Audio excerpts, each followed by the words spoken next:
Ei? Oi! Tudo certo agora, perfeito. Bom, estamos ao vivo aqui então, Bia. Vou te chamar de Bia, tá? Para quem não sabe, a Por Bia se chama favor! Ana Beatriz Chamati.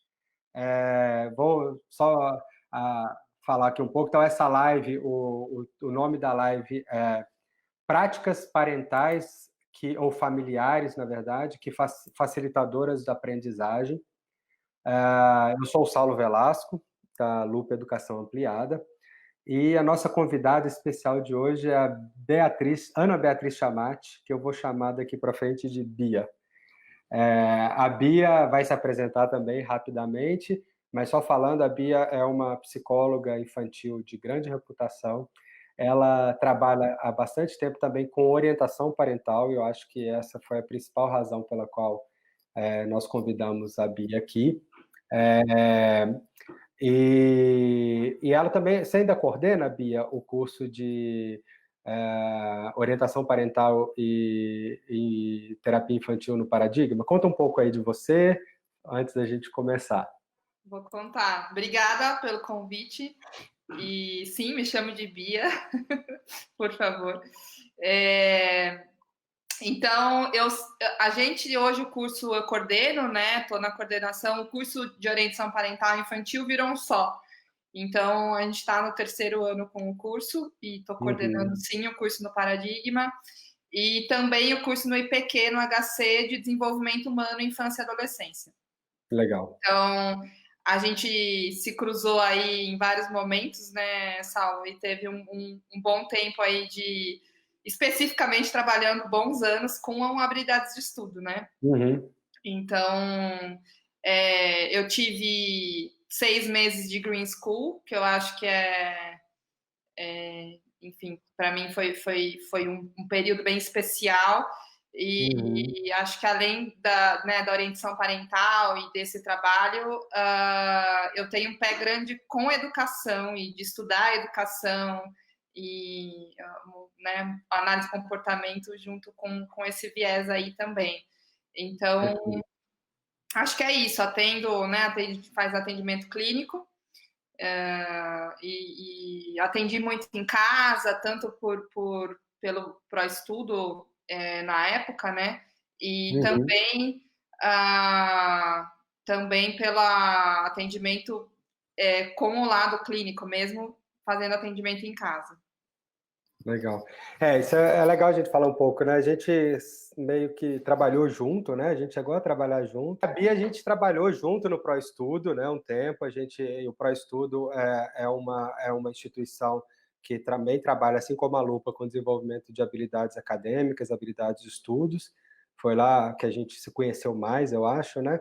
E hoje nós somos colegas de Paradigma, né? Também somos colegas do Paradigma, nós dois trabalhamos no Paradigma, né, os Paradigma Centro de Ciências e Tecnologias do Comportamento, onde a gente é professor juntos, a gente é coordenador, né, juntos, eu coordeno um curso, ela coordena outra, e nós somos sócios também, né? Então a gente está entrelaçado aí de várias formas profissionalmente há bastante tempo. E que alegria, porque eu admiro muito o teu trabalho e o que você faz. Então, para mim, é muito alegria ter tudo isso perto e estar próximo. Para mim também é uma delícia. Aqui. Mas conta pra gente, Bia, um pouco, você falou aí da Green School, que a experiência da Green School foi marcante na sua vida e tal. Conta um pouco do que é a Green School. Eu não sei se essas pessoas conhecem a Green School, sabe onde ela é, sabe o que é a Green School. Vamos ver se em 5 minutinhos, enquanto o pessoal vai entrando, você conta um pouco disso daí pra gente. Eu adoro falar da Green School. Bom, a Green School ela é uma escola no meio da floresta balinesa, então ela fica em Bali, na Indonésia. E a minha ida para lá começou com um livro que chama Volta ao Mundo em 13 Escolas, que o André Gravatá, que na época amigo da Yara, e aí eu ganhei o livro e eu me encantei com o livro, e a Bia Alckmin também. E a história toda começou com a Bia querendo ir com a família dela e com os trigêmeos dela para lá. E aí, nisso, eu falei para ela que eu ia junto, ela falou que eu tava louca, mas eu falei que eu não tinha filho nenhum, nem a Bali eu tinha. Aliás, a Bali chama Bali por causa de lá.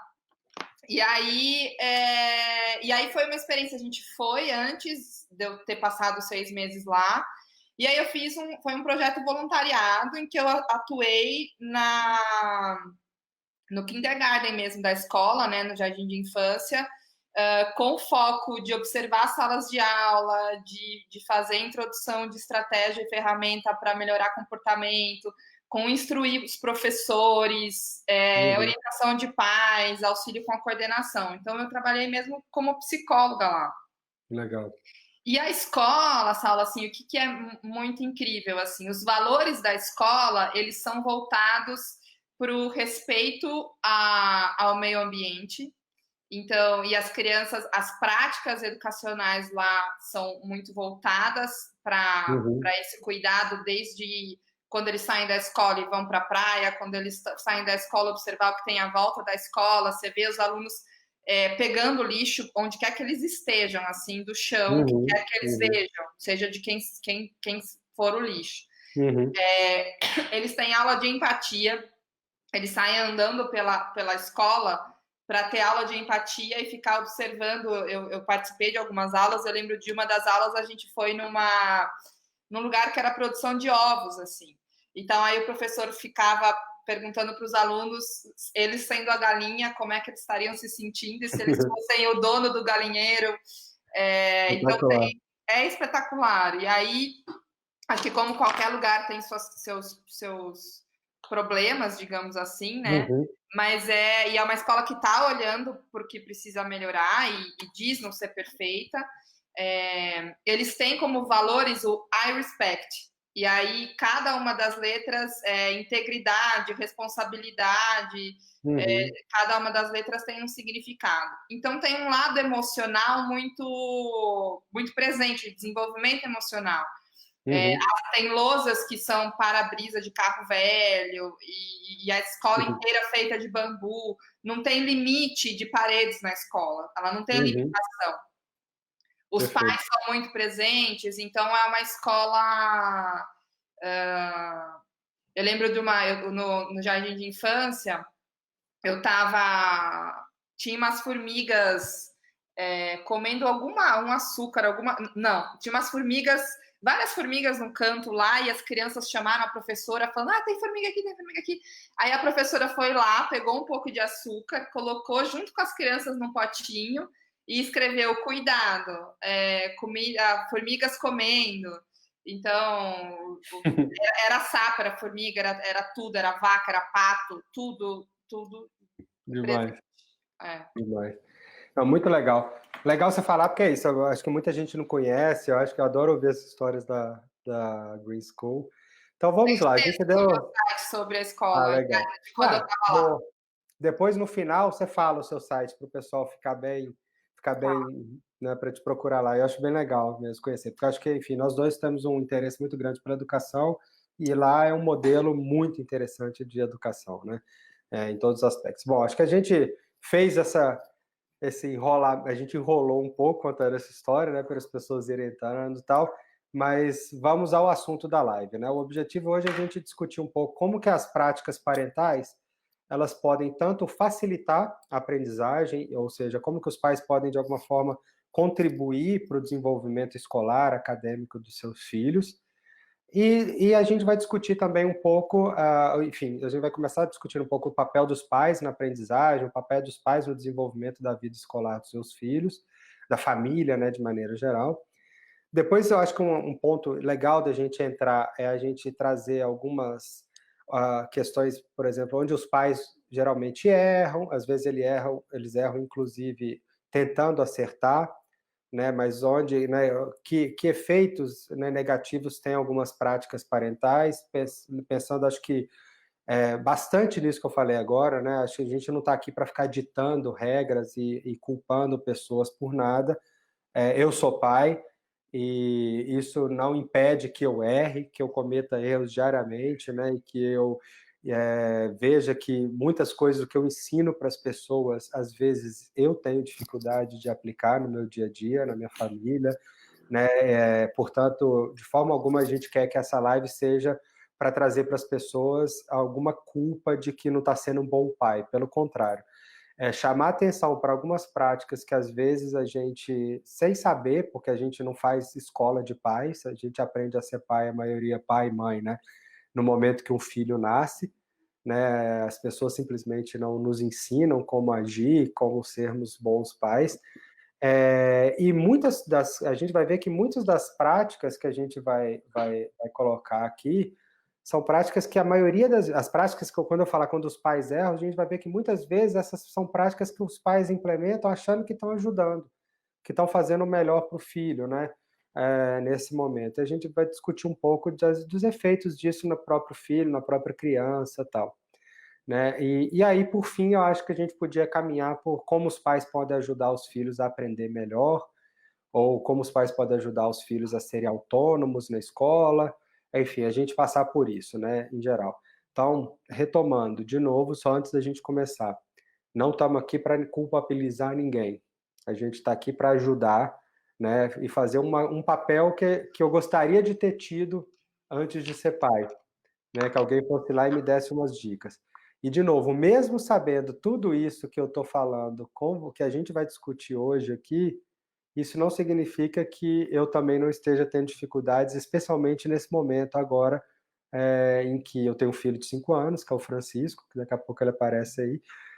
Eu fiz assim porque ele tem um óculosinho, na hora que aparecer um óculosinho laranja, que é ele.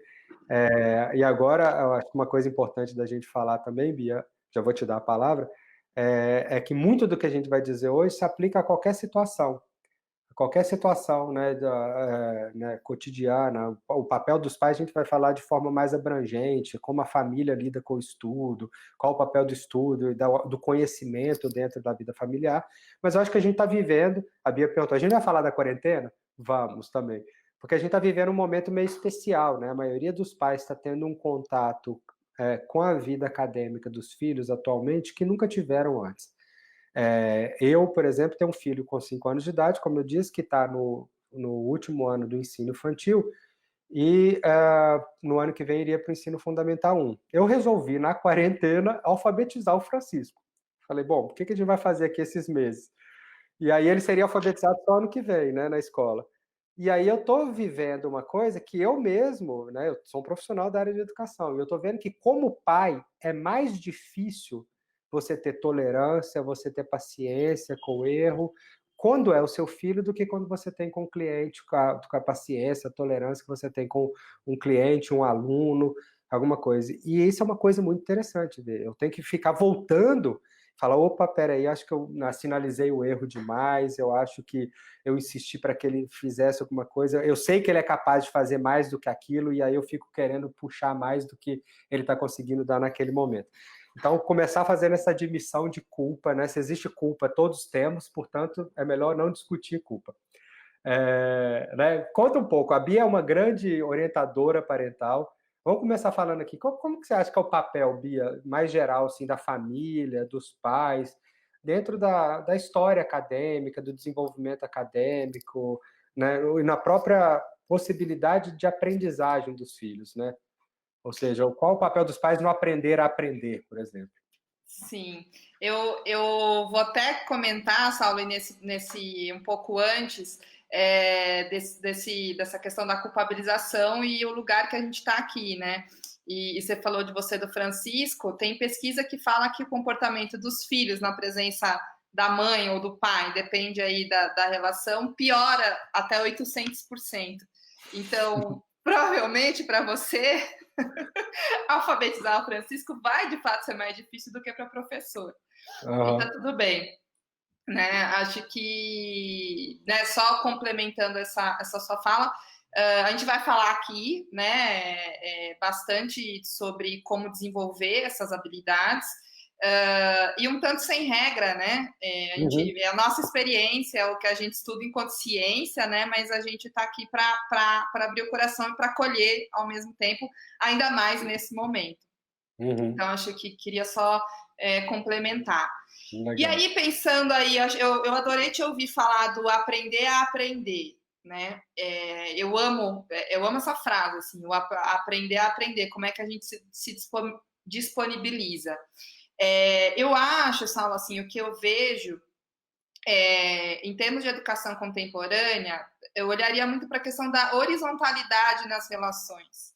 Então, quando os pais eles estão ensinando, eles também estão aprendendo. E tem muitos pais que olham para esta relação como alguém que está ensinando simples e puramente, né? Tanto um professor como detentor do saber, ou o pai que ali é mais velho. Então, eu começaria olhando para esta relação, né? O aprender a aprender, eu estou ali com meu filho para ensinar e eu também aprendo com ele. As crianças ensinam demais para a gente. E a gente tá, né, estar aberto para aprender com eles. E aí, então, olhando esse ponto das práticas parentais, o que eu queria muito trazer é o quanto nosso trabalho é processo, né? A gente recebe casos mais para remediação e algumas vezes para prevenção. Eu acho que vocês, enquanto o trabalho que vocês fazem, a minha experiência que eu já tive era muito mais casos que já estão graves, né, que já estão num momento mais complicado, do desenvolvimento dessas habilidades, que é processo. Então, o que eu vejo muito assim, a gente precisa entender, e olhando mais especificamente para a parte acadêmica, à medida que eu estou ensinando meu filho a explorar o mundo, a brincar na natureza, a ajudar nas questões da casa e questões domésticas, eu estou também ensinando ele de alguma maneira com as responsabilidades acadêmicas, né, acadêmicas de maneira geral. Então, eu vejo que as práticas parentais que a gente vai desenvolver pensando academicamente, elas estão muito presentes em outros âmbitos também, né? E eu acho que talvez tenha, e aí você me corrija se eu estiver errada, mas pela minha experiência, eu acredito que, se tratando de estudo, entra muito um lugar, muitas vezes, dos pais que, assim, você tem que estudar e você tem que tirar nota e você tem que ir bem, porque o seu único dever é estudar. E pronto, acabou. Né? Eu assisti um filme outro dia que chama... Acho que é A Hora das Estrelas, depois posso passar direito aí exatamente, mas é um filme indiano que mostra... eu acho legal, assim, até por questões culturais, a gente às vezes estranha umas partes do filme, mas ele mostra um menininho com dislexia. Exatamente nesse lugar de pais e colégio, escola que cobra muito, né? E até levando em consideração a cultura deles. Então,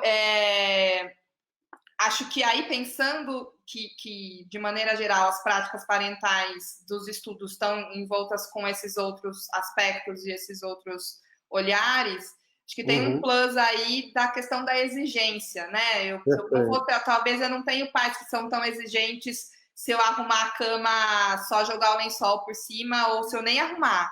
Mas se eu não tirar de 8 a 10, é um problema. Então, acho que tem uma coisa de valores das famílias e cultural também, né? Acho que a gente entra aí nesse lugar. Legal. Acho que você trouxe uma questão, Bia, muito legal, que é o seguinte, esse é um exemplo daquilo que a gente começou falando no início da live, sobre coisas que os pais fazem achando que estão acertando, mas que podem trazer, né, consequências negativas para a vida acadêmica, escolar dos filhos, né? E uma delas, que você acabou de descrever, é essa cobrança excessiva por resultados, né? Então, a gente, né, tem, acho que na nossa cultura, tá, uma prática de acreditar que quanto mais você exige, ou quanto mais você puxa da criança, mais ela vai entregar, né? Mais ela vai dar. Então, se eu aliviar, meu filho vai levar a vida escolar na flauta, né? Vai procrastinar, não vai fazer nada. Então, eu preciso, né, ser rígido com ele, precisa ter essa responsabilidade, a obrigação dele e tal. E é muito comum a gente ver pais que valorizam, né, o desempenho do filho, mas condicionam essa valorização, às vezes até esse afeto, ao bom desempenho, né? Então, quando o filho vai bem, e bem, na maioria das vezes, é muito bem, né? Está entre os primeiros da classe, está tirando 9, 10, e coisa do tipo, e aí os pais esperam um pouco este momento para valorizar. Né, e não valorizam o processo, né?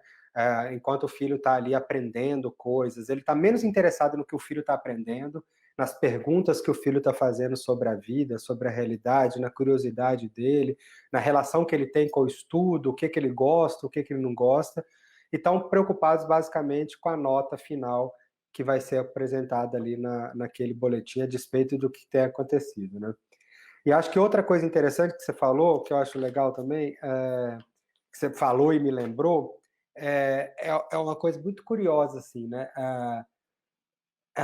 E eu vejo isso como pai, né? Eu acho que uma habilidade importante para os pais, nesse momento de ensinar o aprender, né? Ensinar a criança a aprender, ensiná-la, né, a ter curiosidade, a gostar do conhecimento e tal, é a gente simplesmente ser tolerante com o processo.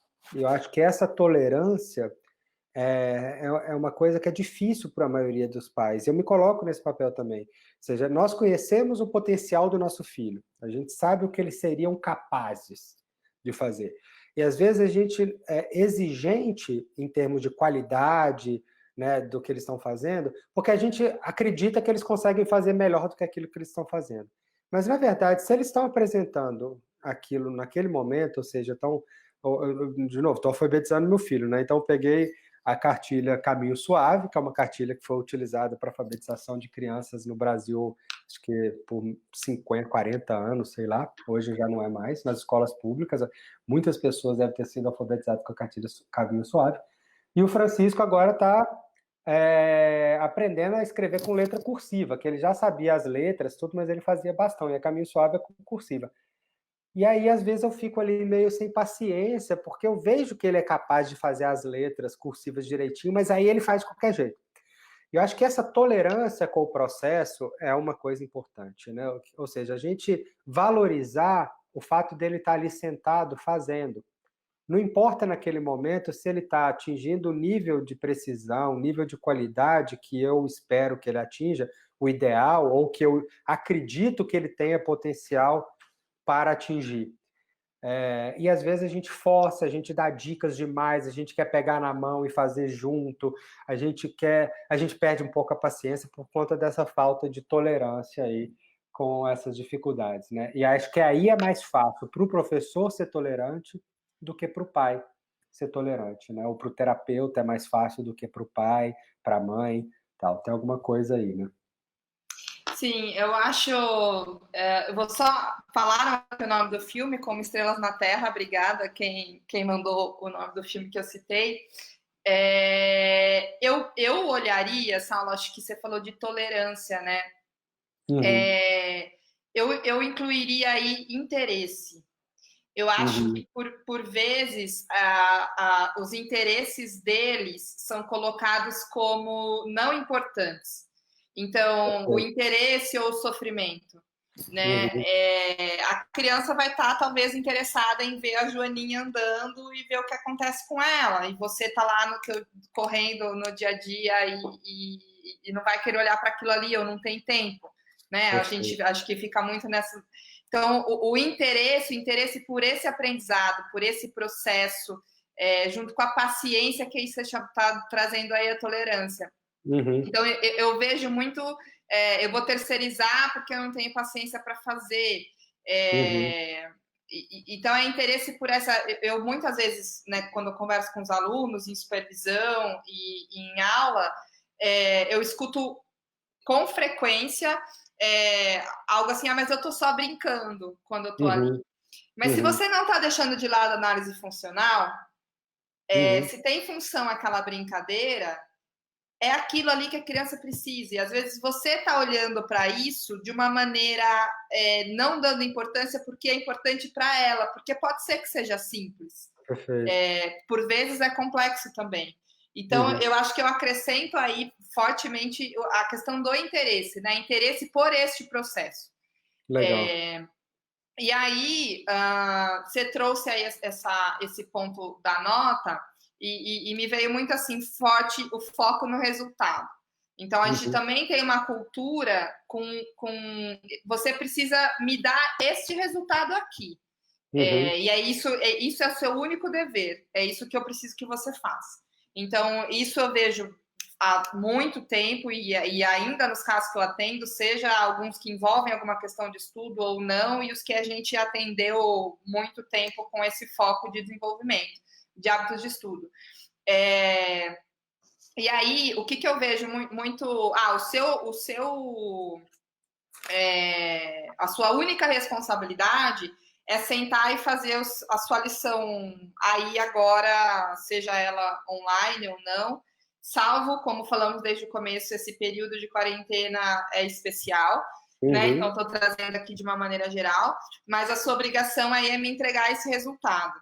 E aí, todos os comportamentos tudo que a gente destrincha e quebra, que envolvem você tem que entregar a sua lição, né? Esse passo a passo que a gente desenvolve muito no trabalho que a gente faz, é muito difícil para os pais enxergarem. E aí eu vejo muito a questão que a gente fala de processo de comunicação, né? Como é que eu comunico com meu filho, como é que eu mantenho essa comunicação, que eu vou desenvolver pensamento crítico, que eu vou me colocar no lugar dele, me tornar vulnerável, entender a vulnerabilidade dele.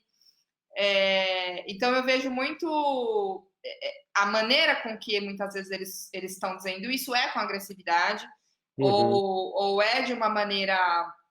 a gente precisa traduzir, né, de uma maneira agressiva com os pais, ou a culpa é da escola, meus amigos que não querem me aceitar no trabalho, não é porque os meus amigos não querem me aceitar, o que é que eu estou fazendo para isso.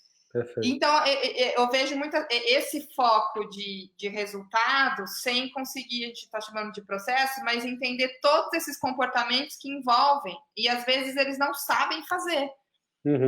E a gente está exigindo algo que não foi ensinado a ser feito. E aí volta ao que a gente está dizendo. Não foi ensinado nos cuidados da casa, não foi ensinado quando a criança está brincando, não foi ensinado em outros momentos. E aí vem essa exigência maior de senta aí e faz entrega. Legal. Eu acho que você falou um ponto muito legal, assim, que eu acho que vale a pena a gente explorar mais, né? Quando a gente fala do papel dos pais ou papel da família na vida escolar dos filhos, tem muitas coisas da interação pai-filho que estão fora do contexto escola que contribui para o próprio aprendizado da criança, né? Eu acho que muitas coisas, né? Você deu um exemplo da criança interessada na joaninha, né? O pai vai valorizar a curiosidade, a busca pelo conhecimento é nesses momentos, né? No momento que a criança está brincando, ela te faz uma pergunta. Esses dias o Francisco virou para mim e perguntou: pai, do que é feita a nuvem? Né? E se eu ele não estava estudando sobre nuvens, eu estava trabalhando, aí eu parei e fui conversar com ele. Fui falar que era vapor d'água que sobe, aí a gente entrou num vídeo na internet, a gente viu um infográfico do sol aquecendo né, os rios, os mares, e isso subindo o vapor d'água e compondo nuvens, e de onde vem a chuva e tal, quando está cheia.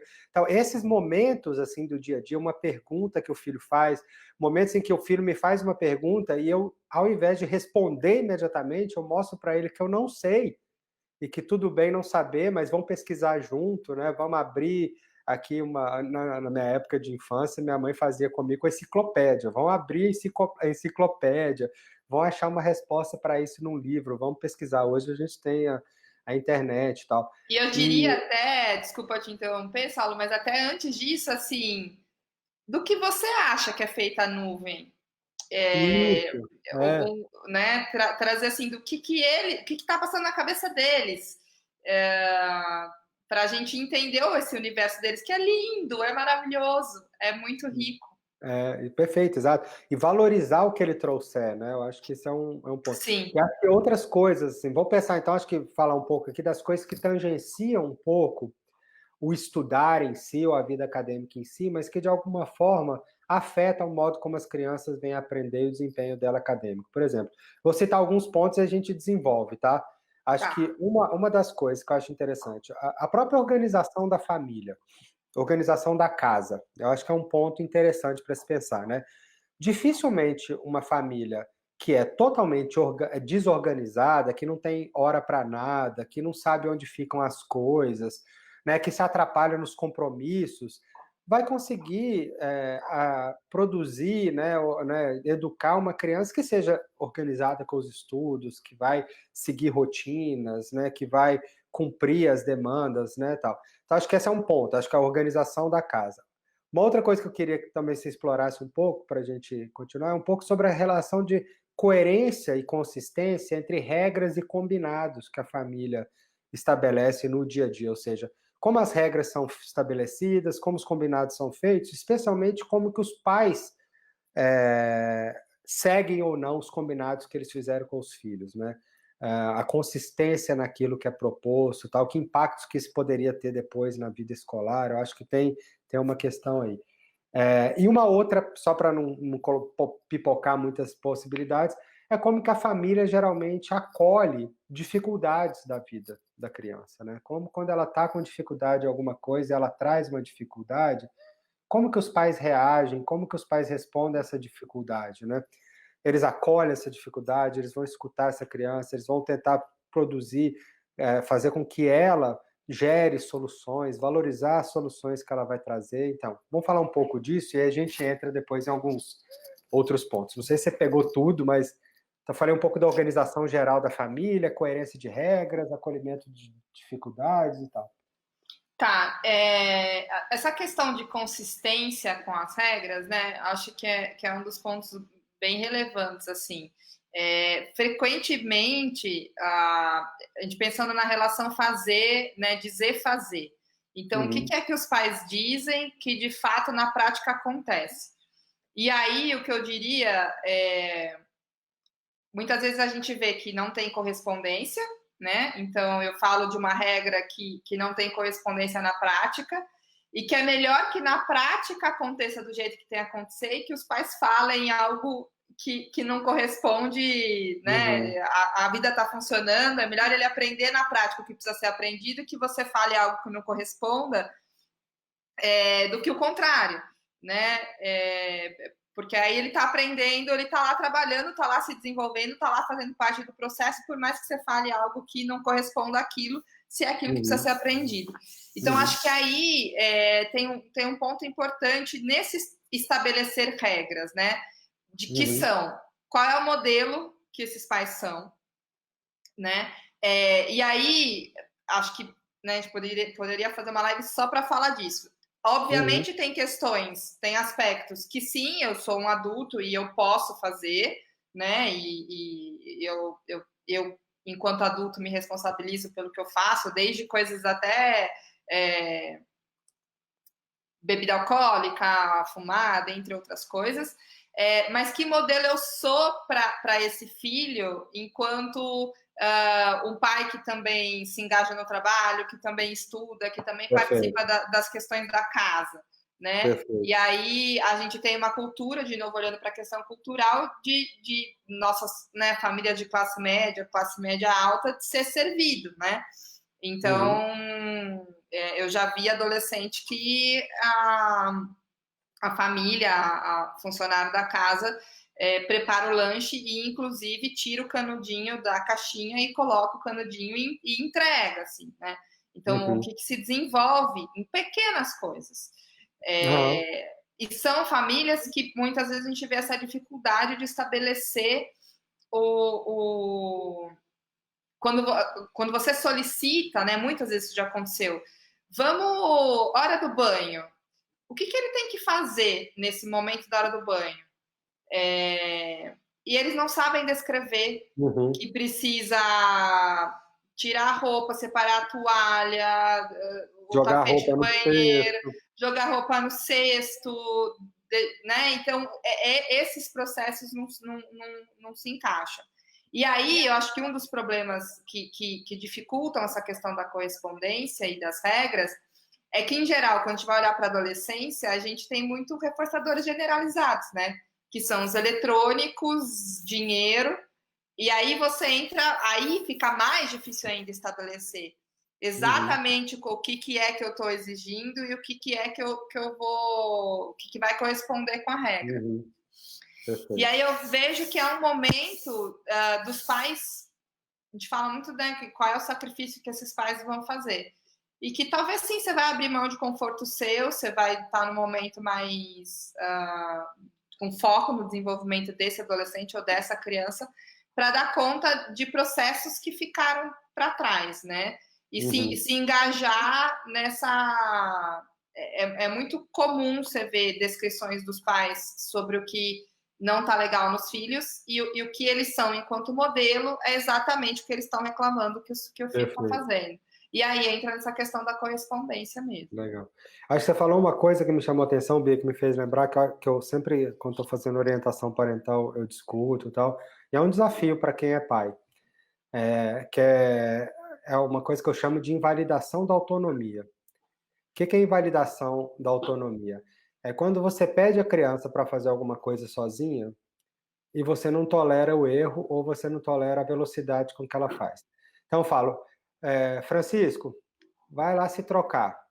Aí o Francisco começa a se enrolar, eu vou lá e falo, ai, está demorando demais. Aí eu mesmo visto ele. Ou então vai calçar o seu sapato, Francisco, sozinho. E aí ele tá ali tentando dar um nozinho e tal, e aí eu não tenho paciência, eu vou lá e falo. Ou então eu peço ele para lavar a louça, né? Esses dias agora ele tá fazendo a parte dele também.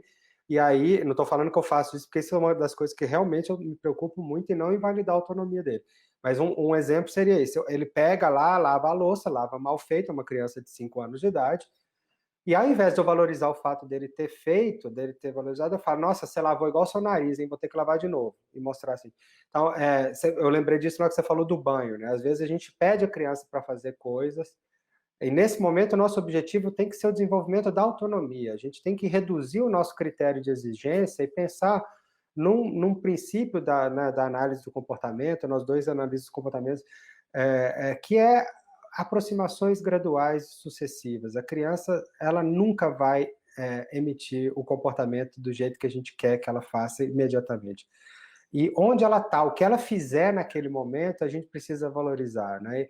E esse meu objetivo é que ela consiga se vestir sozinha. Se ela aparecer aqui igual Tiririca, né, com a roupa toda colorida, meia para cima, tal, tem que achar lindo, tem que fazer festa, porque o objetivo era que ela se vestisse sozinha, não é que ela fosse, enfim, que ele aparecesse aqui com, né, estilo. O importante era ele se vestir sozinho. Eu acho que isso vale para aprendizagens de qualquer forma, né? Acho que a gente está falando de habilidades da vida diária, a gente está falando aqui de atividades acadêmicas, tal. Pediu para a criança fazer, o que ela te entregar, a gente tem que valorizar, né?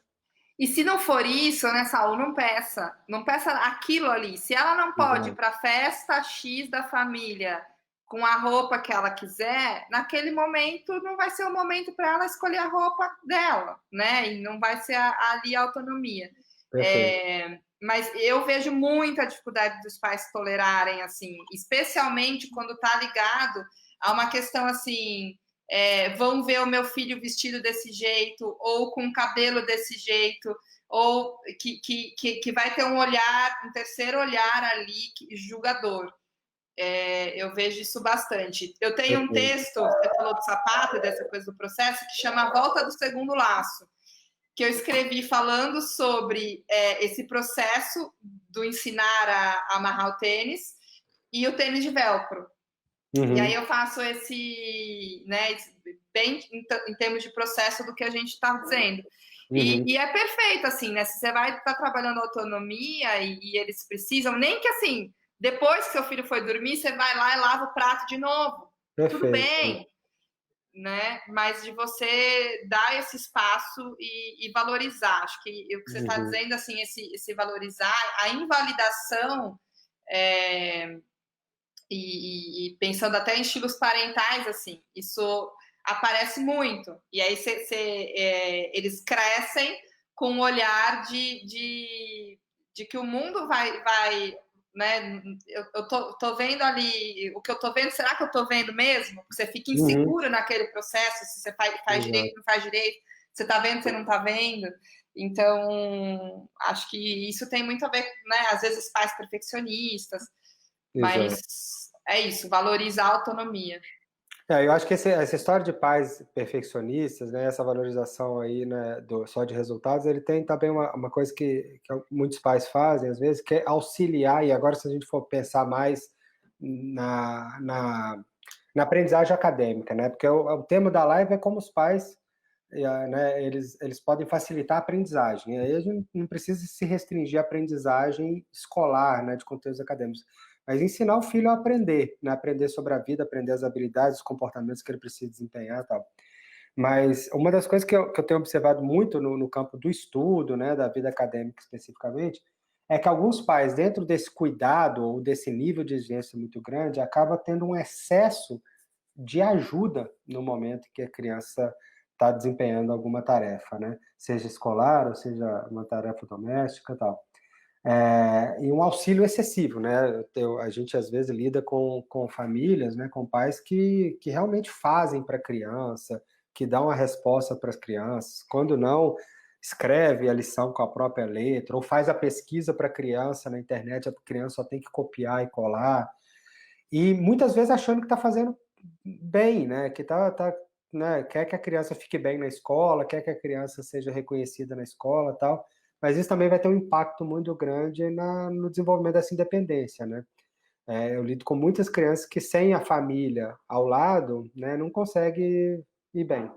Que é o que acontece, essa discrepância clara que acontece, né, que a gente observa entre o que acontece em casa, no momento que está fazendo a lição de casa, com super ajuda, muitas dicas, né, com informações, e no momento que ela está sozinha fazendo a prova, tem uma discrepância muito grande ali, ela simplesmente não consegue dar o primeiro passo quando ela está sozinha no momento ali, né? Então, ela não, na verdade, ela não aprendeu aquilo que a escola programou para que ela aprendesse, os objetivos de aprendizagem da escola. Ela aprendeu a seguir instruções e seguir dicas dos pais, né? E ela aprendeu alguma coisa, mas ela aprendeu a confiar nas dicas dos pais, né? E às vezes, e a maioria das vezes os pais fazem de novo isso na melhor das intenções, né? Eu acho interessante, assim, me lembrei do Nemo, né? Porque tem um excesso de proteção ali do Marlin, e é bonitinho porque também mostra a história do Marlin, né? Que no começo, e ele ter perdido ali esse excesso de proteção, que faz o Nemo ir para o mundo, né? Eu acho esse filme maravilhoso. Mas eu acho que esse excesso, esse fazer por, ele pode vir de várias maneiras, né? Por uma proteção de, se o filho vai sofrer bullying na escola porque não fez, de não, meu filho não pode passar por isso na escola. Tem muito tirar as frustrações ali da frente, né? E o que não desenvolve a criança, né? Porque daí ela não vai desenvolver a habilidade emocional ali mesmo. E eu vejo que acho que além desse ponto assim de fazer por eles, que é um dos aspectos, essa parte do desenvolvimento, de não deixar as crianças chegam a ter em primeira e segunda infância 150 brinquedos e eles não têm tempo de explorar. Tem pesquisa que fala de brinquedos que ficam guardados em caixa e esquecidos, né? E aí Eu devo ter aqui exatamente 50 aqui guardados, esquecidos. O Francisco, né? Não eu. E olha que importante isso, né? Eu sempre, vira e mexe, eu volto nesse exemplo, assim, dando aula. Eu tive um caso uma vez que o pai eu estava atendendo com o pai junto na sala, e o filho pegou era o Jenga, pegou os tijolinhos ali do jogo e começou a fazer um trilho para os carrinhos. E aí o pai virou e falou assim, não, filho, não é desse jeito que brinca, é assim. E foi montando a torre, né? Então, assim, esse excesso... Ontem eu fiz uma live com a Dê e ela fez uma citação do Winnicott, que ele falava sobre de você ser pai, assim, que você não precisa ser perfeito, extrapola e... assim, tipo, seja isso, assim, erre junto e abraça a vulnerabilidade. Chegou? Esse aqui é o Chico, apareceu aqui, ó. Vamos dar um alô pro pessoal, Chico. Olha. Oi! Ele não tá ouvindo as pessoas, mas dá um alô aí pro pessoal, ó. Fala, oi. Oi. Oi, lindão. Deixa eu terminar aqui, tá? O Chico tava fazendo uma fogueira lá fora, tá com o cabelo com cheiro de fumaça.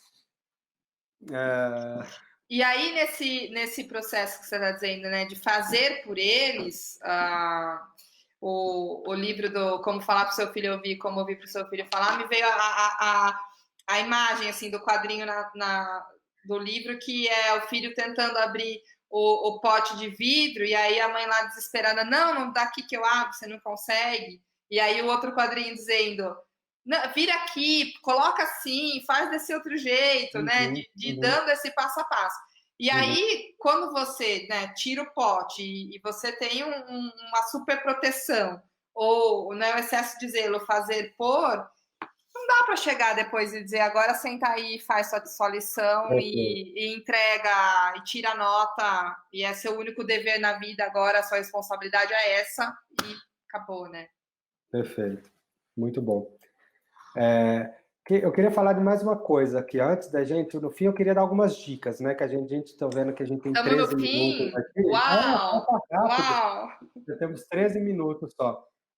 Eu acho que eu vou fazer alguns comentários aqui, alguns pontos, e depois a gente vai para algumas dicas, assim, né? Do que pode fazer. Mas eu acho que uma das coisas que é importante com relação ao aprendizado agora acadêmico, é a prioridade que a própria família dá para as atividades acadêmicas, né? Então é muito comum, por exemplo, a família viajar no período escolar, no meio do semestre, né? E se precisar faltar por uma questão que os pais querem, tudo bem faltar, ou o pai não compra o material completo para o filho na escola, então está faltando livro, está faltando coisa do tipo. Não Só um tem... parênteses, Saulo, rapidinho. Essas coisas entram exatamente no que eu falei de negligenciar e tornar simples e não importante o processo porque é criança. É Uhum. bem isso. Exatamente. Olha, tem um amigo aqui que fez uma pergunta, que é um amigo querido, que eu não vejo há muitos anos, Tiago, um abração. Ele perguntou uma coisa, olha, Saulo, comenta um pouco sua opinião sobre a necessidade das escolas, nesse momento de quarentena, passar acesso de atividades online para crianças de 4 a 6 anos. Posso fazer um parênteses aqui, Bia? Super, eu já quero falar já. Então, boa, vamos falar os dois aqui. Eu acho que tem prós e contras nisso, né? Eu acho que as escolas estão se virando, né? Elas estão tentando trocar a roda com o carro andando, né? Então, eu acho louvável o esforço das escolas de manter um programa de ensino, né? Mas aqui tem a palavra excesso, né? Excesso de atividades. Eu acho que o excesso de atividade nesse momento é um problema. E é um problema especialmente por quê? Porque criança de 4 a 6 anos de idade não faz ainda atividade de forma autônoma, né? Ele não consegue sequer ler o enunciado, ele não consegue entender o que está ali propondo. Então, algum adulto vai estar ali com ele fazendo. O pai, o cuidador, a família, tal, a mãe. E não necessariamente, pensando em tudo isso que a gente está falando, os pais sabem o que fazer. Os pais foram treinados a ensinar, os pais foram ensinados a ensinar, os pais são tolerantes, os pais, né? E acho que aí há um problema, né? Então, eu tenho tentado fragmentar com o Francisco atividades. Estou falando que eu estou alfabetizando ele, mas eu faço 1, 2 páginas de uma tarefa que demora 20 minutos, no máximo, no dia, né? O que eu estou ali reservando para ele. Então, comenta um pouco, Bia, isso, e a gente, eu queria passar depois para algumas dicas, né, que a gente possa dar aí. Tá, vou falar rapidinho para não, por conta do tempo mesmo. O que eu tenho sentido, Saulo, assim, eu acho louvável mesmo. Eu acho que as escolas estão exatamente trocando o pneu com o carro andando. Eu li algumas coisas, a gente tem 90% das escolas que não tem condições de fazer um trabalho online. Uhum, 90% das escolas. Então, eu, uhum, eu já acho que é um privilégio, né? A gente fica, às vezes você vê, mas a escola ficar mandando um monte de coisa. Acho que é um privilégio poder ter a escola que está mandando. Acho que se não tivesse nada, a gente iria estar falando que não tem nada. Então, acho que uhum, tentar achar esse equilíbrio. A questão do excesso, assim, tem várias famílias que eu estou atendendo que a questão do excesso está muito presente. É muita coisa, as famílias não estão dando conta. E o que eu estou, assim, com foco é sobrevivência. Não deu conta, não deu conta. uhum, Tipo, perfeito. não é um ano que ninguém vai reprovar, que a vida vai voltar, que a gente está falando sobre sobrevivência da nossa espécie e os Uhum, pais não estão bem, acho que eles precisam ser acolhidos, estar em casa e organizar a casa e estruturar e planejar, às vezes não dá para fazer nada. perfeito. Então, eu acho que é olhar para sobrevivência e olhar para um lado emocional. Eu vi também escolas que estão com foco em desenvolver emocionalmente e estão dando lições mais voltadas para essas questões. Então, Uhum, o Casdin, até falei ontem também, até para o Tiago que está perguntando, no site dele ele escreveu algumas coisas a respeito e achei bem interessante. Tá, Thiago, depois eu te passo a referência do CASD. O Thiago é biólogo. Depois Ah, eu tá. passo para ele uma referência desse. O CASD é um terapeuta, um pesquisador na nossa área, né, na análise de comportamento, que trabalha especialmente com treino parental, né? Ele faz treino de pais, ele trabalha com ensino de resolução de problemas para crianças e adolescentes. Mas é isso, eu queria terminar agora, depois, Thiago, você me manda aí que a gente conversa um pouco mais sobre isso. Falando um pouco de algumas dicas, né? Algumas coisas que a gente pode.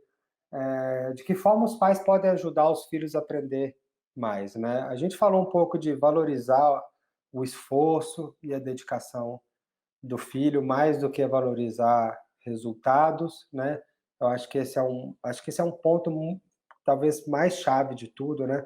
A gente valorizar o fato da criança estar tentando aprender alguma coisa, dela estar tentando fazer alguma coisa, né? E tem Carol Dweck, né? Não sei se você conhece essa autora que escreveu um livro agora que é um best-seller que chama Mindset, a nova psicologia do não sei o que e tal. A teoria Um livro, da mente.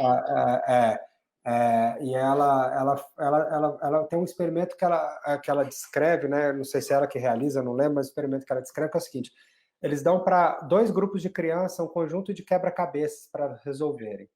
E para um grupo de crianças, eles ultra valorizam quando elas concluem a tarefa. Fala, você é incrível, você é inteligente, você fez mais isso mais rápido que as outras crianças, você é genial, tal. Para o outro grupo, eles ficam valorizando o fato delas estarem tentando, delas variarem quando elas erram, delas persistirem diante da dificuldade, delas, né, do processo. E aí o que acontece? Num segundo momento, eles oferecem um novo conjunto de quebra-cabeça para as crianças, e as crianças que foram valorizadas foram chamadas de gênio, de incríveis, por acertar, não querem fazer o outro. E aquelas que foram valorizadas pelo processo querem, né? Então, de alguma forma, aquelas crianças parecem que não querem perder o status de gênias, de inteligentes. O afeto está condicionado, a valorização, a aprovação está condicionada a acertar, a ser bom, né? E acho que valorizar o esforço, acho que é uma boa dica, né? Para você quer ensinar ao seu filho alguma coisa, ensine-o a aprender, né? Ensine-o a se esforçar, ensine-o a dedicar, né? E não o resultado daquilo. O resultado, uma vez alcançado, ele vai ser intrinsecamente motivador para a criança. Né? Então a gente tem que, né, quando todo mundo gosta de aprender uma coisa nova, a gente não precisa ficar batendo palma para quem aprendeu alguma coisa nova, a gente precisa bater palma para quem está tentando aprender alguma coisa nova, né? E eu acho que algumas outras coisas que eu acho que valeria a pena, e aí eu queria que eu ouvir de você um pouco, que eu acho que é muito importante, eu acho que eliminar punições e castigos, né? Como, especialmente agora no contexto escolar, né? Se puder comentar um pouco isso, tal, não sei se você tinha outra coisa para falar. Não, eu acho que junto com isso, né, Saulo, eu acho que vem quase a gente já falou, mas não falou. Não rotular. Eu acho que um jeito de cuidar é não rotular. Dentro de valorizar o esforço, porque quando você está falando você é gênio, você é incrível, ficou lindo, ótimo, parabéns, eu não estou descrevendo o desempenho da criança, né, e falando, nossa, se é um desenho, gostei dessa cor que você pintou aqui, olha a curva do sol e o tronco do jeito que está. Então, esse processo de descrição Uhum, e de estar presente, esteja presente ali naquele momento. Eu uhum, acho que tem uma coisa muito assim do tempo, né, respeitar o tempo da criança, né? E nesse quando a criança te traz que ela não sabe, que está difícil, qual é o acolhimento que eu coloco ali, né? Como é que eu me dou para o meu filho? Eu vou dar um exemplo aqui do meu sobrinho, a gente está quase terminando, né? Mas uhum, para ilustrar um pouco desse dedicação de tempo, dessa compreensão, do traduzir, do não rotular, a minha irmã deu para ele uns chocolates, uns M&M's, ele já tinha comido um pouco, ela falou, ó, é isso aí e acabou, e não, você vai comer e pronto, acabou. Daí ele comeu e ele obviamente quis mais, logo em seguida. E aí ele virou para ela e falou assim, mamãe, você é feia.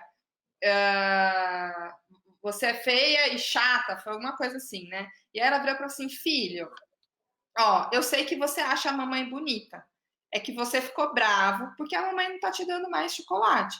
E aí é uma coisa muito, muito, muito simples, mas que Uhum, fez uhum. 2 semanas depois ele dizer para ela, numa situação nova, mamãe, você é bonita e eu tô bravo com você.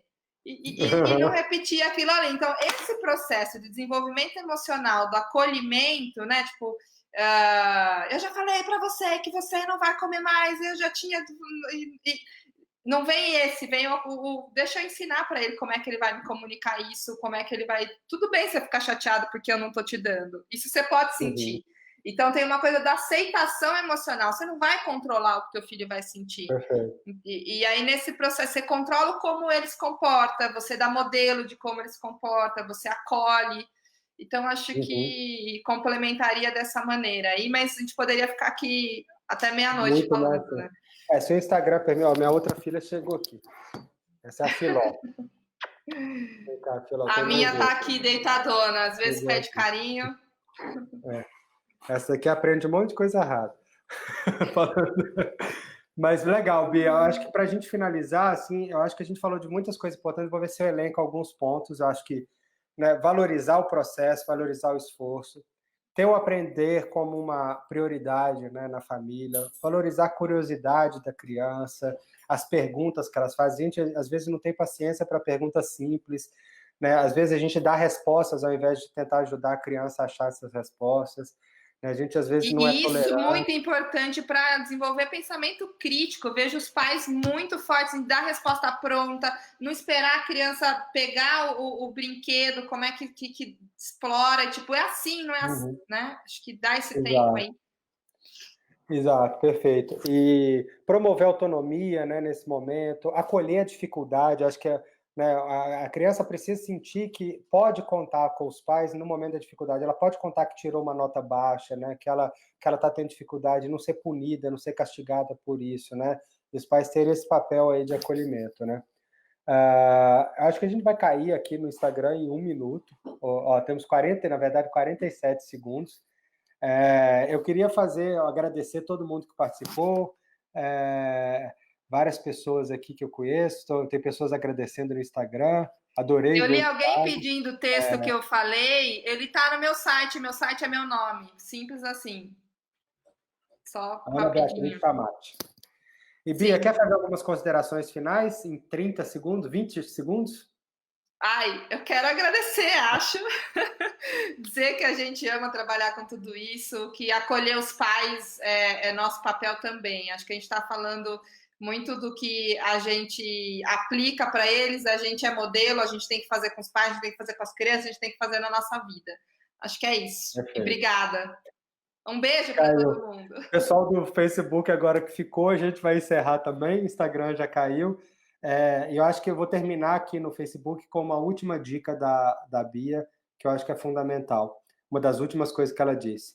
Neste momento, agora especialmente, não é hora da gente se sentir culpado. E essa para o Thiago também, por a gente não estar conseguindo, para a gente não estar dando conta, ok? Não é nossa responsabilidade nesse momento dar conta de tudo, né? E está todo mundo com dificuldade. A gente tem todas as condições do mundo para a gente também estar inseguro, para a gente também estar perdido, sem saber o que fazer, para a gente também estar com as nossas preocupações, para a gente estar inundado de criança dentro de casa como a gente nunca teve, para a gente estar tentando dividir o nosso trabalho com o cuidado parental. Então, a gente só não pode se culpar e fazer, como a Bia falou, aquilo que é possível fazer, né? Aquilo que a gente conseguir fazer. E como o Winnicott falou, que a gente consiga ser, pelo menos, pais suficientemente bons. Bons o suficiente, a gente não precisa ser pais perfeitos. Então, gente, um beijo a todos. Tchau, tchau. Até a próxima. Na semana que vem temos uma live nova da Lupa, que é os desafios do ensino à distância, que vai ser com a Natália, Matheus e o Henrique Ângelo. Um abraço para vocês e até semana que vem.